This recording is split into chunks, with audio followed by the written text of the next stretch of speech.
I don't believe the Golden State Warriors are beating the Denver Nuggets without Steph Curry. But it's important, something that I bring up about Klay Thompson. I'm going to say this, and I'm going to look into this camera and say this. I have not been happy with what I've seen from Klay Thompson. He's averaging 20, 42% from the field, 38% from three-point range. I've seen him take shots in a way that I haven't seen him take that before. I've seen him fail to make that extra pass that he used to make, you know, accepting his role as the third wheel in the pass.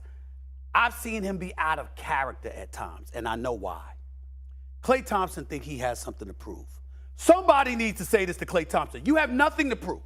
You're a future Hall of Famer. You're one of the top 5 shooters in the history of basketball. You are a 3-time champion. You were an all-world defensive player. Klay Thompson, you have nothing to prove to anybody. We know you should have been on that damn all-time NBA 75 team. It's a travesty. I voted for him to be on that team. It's a travesty that Klay Thompson wasn't on that team. But what you've done is, when you've been back, even though you've had some great, great games, there have been too many games when Klay Thompson has been playing like he has something to prove. I agree. And that's been about him, not about the team. And in order for Golden State to advance in these playoffs with or without Steph Curry, Klay Thompson has to consistently, not that he never does it, has to consistently be about team and not proving something he doesn't need to prove to anybody, because anybody who knows basketball knows about the greatness of Klay Thompson. I think you're completely right. I think he wanted to remind the league, y'all forgot about me. Yes. This is what I am, and that's not the way the Warriors played. It's not the way he plays. Right. So I agree. He forces the issue too much a little bit offensively right now, but the ball's starting to go in at a higher rate. Right? He's having those moments where he has an 18-point quarter, because I think he's the most combustible player in the NBA. When he gets hot, it's a different level of heat than anybody else in the NBA. When Klay Thompson gets feeling it, he's starting to get there. My biggest problem with them in this series is Draymond Green, as great as he is defensively, that's like the one dude I don't think he affects Jokic. And I don't think Kevon Looney affects him. He controls the game. He's heavy. Suns, who had the best record in the NBA last season, hosting the Warriors, who won the title. First quarter, off the DeAndre Ayton miss. There's Booker that knocks down the 3, 5 straight for the Suns. After a timeout, Booker gets the steal. That's not what they were looking for out of the timeout. 13 straight points for the Suns, and they build a 37-29 lead. Warriors have been giving up some huge numbers in the first quarters. They give up 37 here. Booker, such an effortless and beautiful scorer to watch. Suns lead by 3. Chris Paul, bucket good, and the Suns with a high in points in the first half, 72 of them. In the third, Draymond, a lot of contact. He wants the foul call, doesn't get it, and he's invited to be more constructive. With your feedback, please. We'll see that again. That's a foul. He didn't get it. Coach Steve Kerr, he had his players back. He said right there, we got one call all night, and that's 2 technicals on 1 play. Booker working on Klay Thompson there. He's got 20. Booker. Klay again. Klay knocks it out of bounds, and this is where the chit-chat started. And the chit-chat continues. I believe here is where you'll see that's a very quick, was it a wave of the hand or is it 4 rings? I'm guessing it's 4 rings. And then it gets extra spicy. And then there's more technicals. And then Klay was clearly incensed, kept woofing, and he's out. Ejected for the first time in his career. 7 technical fouls in the third quarter. That ties the most technical fouls in the quarter and the last quarter century.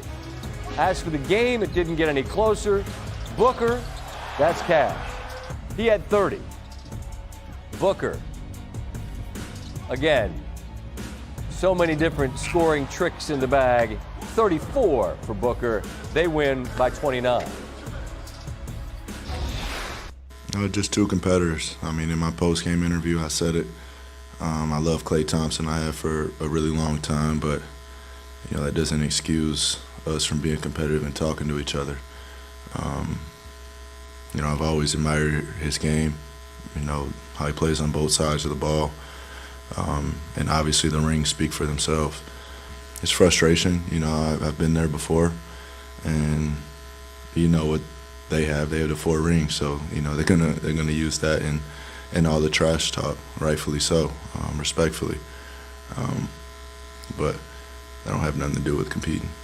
Yeah, I mean, he and Book have gotten into it a little bit over the years. They're just, you know, they're competitors, both great players. I remember 4 or 5 years ago when Book was first coming up, you know, and Klay was in his prime. They went at it one night in Oracle, and same type thing happened. There were no ejections, but you know, they're both competitive. They're guarding each other, and this is, you know, this is the NBA. It's the highest competition in the world, so stuff like that happens. It's October, fellas. Pace yourself. Tuesday night with a 485th regular season game in which Steph Curry, Klay Thompson, and Draymond Green all played.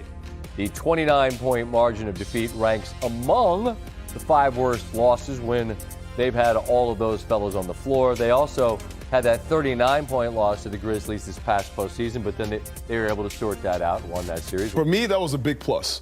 Right, watching him getting more and more comfortable, watching him getting the chemistry with Jordan Poole. Jordan Poole was on a heater in the first half especially. I just think that after the third quarter, they kind of lost their sorts a little bit, but the defense is still a factor. I definitely agree with that, but the offense is definitely, it's something that it's looking like it's the plus of the team right now. It's an advantage that they have, and they have to keep building with that. Yeah, just look at their defense, and like we said earlier, the legs aren't there, you get tired, but there's also just some missed assignments, you know, on defense, and guys getting cut, backdoor cuts. So it's like you're watching this team on defense, and transition defense was emphasized. Yeah. And then tonight, what do you see? You saw transition buckets going again.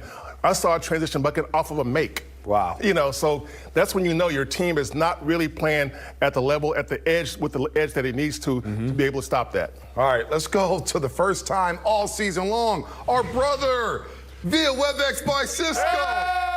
It's D-Wright, one, Darrell Wright. What is happening? Hey, D-Wright, that was the wrong way. Fellas.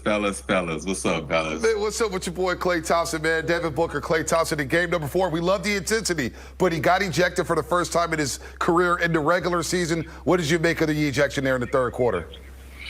Well, at first, you know, I really love them jawing back and forth at each other. We all know Klay Thompson, you know, 4-time champion. He's letting Devin Booker know, hey, young fella, you still got a long way to go. So I love the chirp, the back and forth with the chippiness and things like that. Definitely. When Klay Thompson got ejected, the Warriors, you know, went the other way. The Suns fed off of that energy of him being ejected. But I love those guys going back and, you know, the OG going at the young fella, man. You love to see it, but I think Klay definitely will want to be out there on that court to finish that game. You ever seen this Klay before? Never, ever have I seen Klay that fired up. So when I'm watching, I'm like, oh, man, Klay getting a little fired up out there. I thought he was about to go off for a heater after that. Yeah, most definitely. That's usually when Klay Thompson start getting it going, Steph Curry, all those guys. When guys start chirping at those guys, they try to find ways to beat you with their skill set. And I think right there, Klay Thompson just had to let him know. Let me ask you this, D-Wright, though. Is it possible that something like this from Klay can sort of ignite a fire that maybe hasn't been there yet? Oh, yeah, and great players are always looking for motivation to get it going. We all know Klay Thompson's been struggling a little bit to start the season off. That happens. It's part of the game. We're only 4 games in, but I think this is something Klay Thompson can feed off of and get much better at and start getting it going. We all know it's all about hanging banners. Right. And we know Klay Thompson is going to be there when it comes playoff time, but he will get it going, in my opinion, after this. All right, D-Wright, what about Wiggins? What are your first impressions of Andrew Wiggins to start the season? 18-9 in the NBA Finals. He's carried that over. He's been on a heater to start the year. Not surprised at all, Monte and fellas. We all know that Andrew Wiggins loves his role here with the Golden State Warriors. He fits in perfect. He's one of those guys that's going to be able to do a bunch of things, guard the other team's best player, and also create his own offense. So with Andrew Wiggins coming out hot is a great sign. Him signing that extension with another big contract is giving him all the confidence in the world. He doesn't have to worry about you know, will I be here next year? Am I going to get the money that I deserve? So I love to see Andrew Wiggins being aggressive, and I think that's what he's doing, you know, this season. He's understanding I'm the third, fourth option on this team, and whenever these guys need me, I'm gonna step up big time. What are you seeing from Big James Wiseman, the guy who a couple of years ago, some fans were saying that the Warriors made a mistake. They should have drafted LaMelo Ball. Wiseman's a step. What are you seeing from the big man? Oh, I love to see the young